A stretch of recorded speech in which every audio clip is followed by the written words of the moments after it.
Hi, I'm Anita, and this is Far Above Rubies. You are going to be so glad you came by today because my mom is here in the kitchen, and she's going to show us how to make her homemade southern biscuits. So, come on in. I'm really excited to have my mom here in the kitchen with me, Ila Knight. She's very famous for her Southern gospel songs, but she is equally famous for her incredible biscuits. They are mouth-watering, and she's about to show us how to make them. So, Mother, what is the very first thing that we do? Okay, so great way to start your day with homemade biscuits.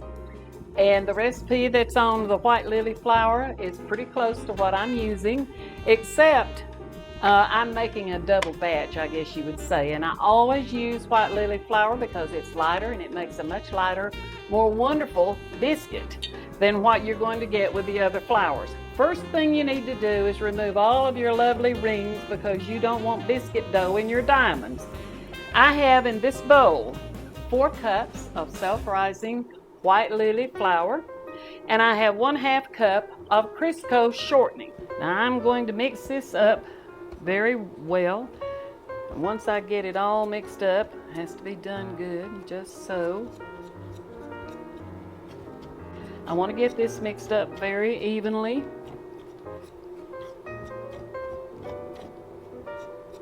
I think there's a lot more to making biscuits than just using a recipe. It's how you handle the dough. In this cup, I have 3/4 of a cup of sweet milk, 2% sweet milk, and I also have 3/4 of a cup of whole milk buttermilk. There is a difference in whole milk buttermilk and in the fat-free buttermilk, and this will make you a taller, it makes it seems to make it rise better. I'm going to pour most of this in and hope I got it right. And I didn't pour all of it because I want to be sure. Sometimes it may take a little more or less. I want to mix it up gently. And I'm going to have to use all of this, I can see right now. And maybe some more. Now this is about right. You see how it's coming along here? We want it wet enough. People tend to make it too dry. I have some extra flour, aside from the 4 cups. I want to have plenty on my board so that when I pour this out, I'll have plenty to work with. I'm going to spread it out. Don't want to get too much at one time. Just, it's there if you need it.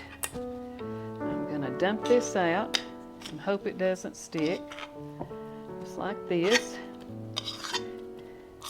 I'm scraping this off to the side. Don't be afraid of the mess. It's not going to hurt a thing. It will come right up. That's how you do it.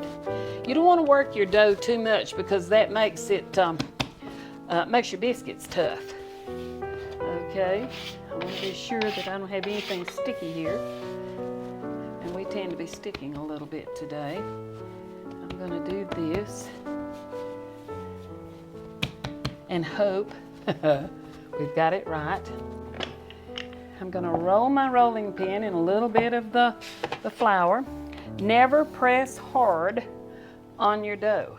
Lightly, beginning in the middle. Kind of roll it on all sides. If you press down on it, you're going to have a big dip in the middle.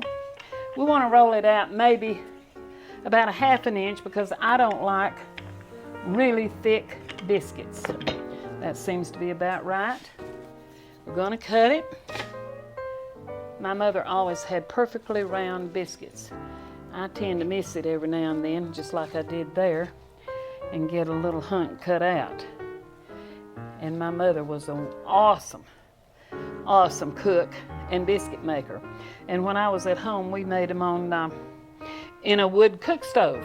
We've already preheated our oven, by the way, to about 460. I like it between 450 and 475, at least on my oven. And it takes about 10 minutes. This is an old pan that I'm using. All right, let's put those in. I'll let you put them in, Anita.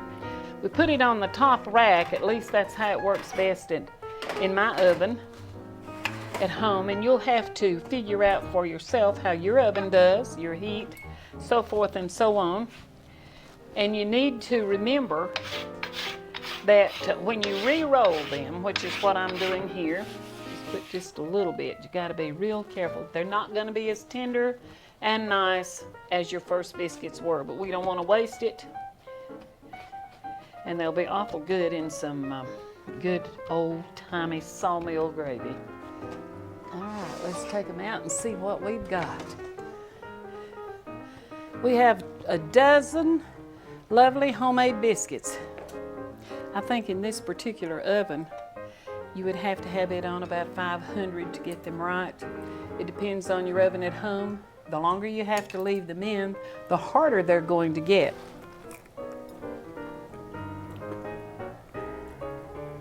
These are absolutely delicious. They're light and fluffy, and they're even better with her homemade strawberry jam, so you will definitely want to try them. Thank you so much, Mom.